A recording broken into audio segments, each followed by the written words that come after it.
And moving forward, so I actually, in for most of this entire presentation will be of this style, where you don't see any pictures or drawings or any bells and whistles. So it's going to be some mere text, but it would actually provoke your thoughts so that you are able to understand things more from the fundamental perspective. So before getting into all the details, let's just define what's computing. So what do we mean by computing? So in general, the human brain actually involves in computing several things. It can be image processing, or it can be simple math, or it can be word crunching or language processing. So there are several things the brain does that. Okay, so inside the brain, okay, we have some finite states. Maybe you pick up an example like how do you do a math, right? So either you do a multiplication or division. So you basically at each step you call it as a state where you're moving from one step to the next step, and use the finite symbols. If you look at it, the numbers or symbols, or the alphabets or symbols, even the operators like let's say plus, multiplication, or division symbol, or mod arithmetic. So you call them as symbols.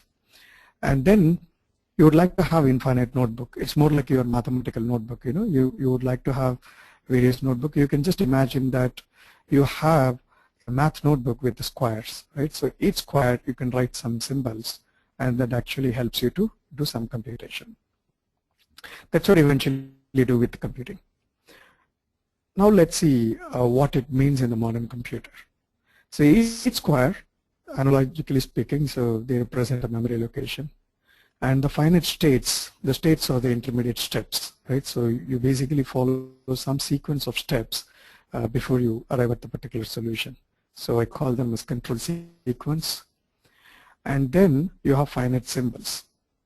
So if you look at it, the operators, whatever that we write in the notebook, they actually tell you something.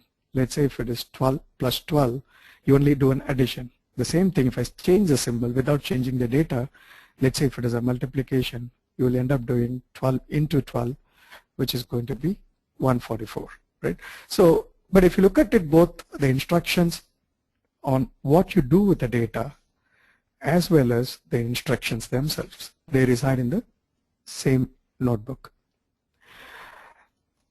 Of course, that's the same case with the computers as well, where you have both the data and instructions reside in the same memory. Right? So moving on, so that's the birth of general purpose computing, where you started writing the code. Okay, so code is the actual word to represent the software, because it's basically coded. The instructions or the data are coded either in binary or hexadecimal, or basically you assign some sort of semantics, in other words, some meaning to these codes. Okay, these codes, when they are organized in certain ways, would accomplish a particular task or would solve a particular problem, right?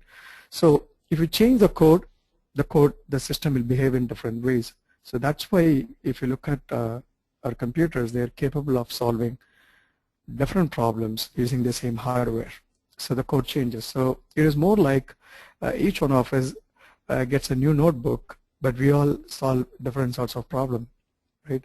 So maybe the 4th grade student will be solving their problems, and maybe a 10th grade or 12th grade will be solving different sets of problems, but the notebook what they use is the same.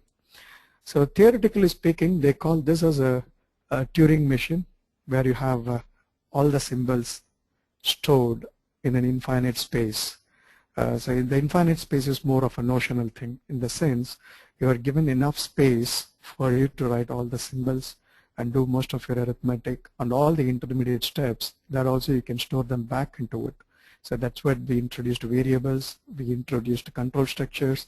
So if you look at it, it's more of a mechanical way of how you solve problems using simple notebooks. Okay, but the same thing has been actually manifested into computing.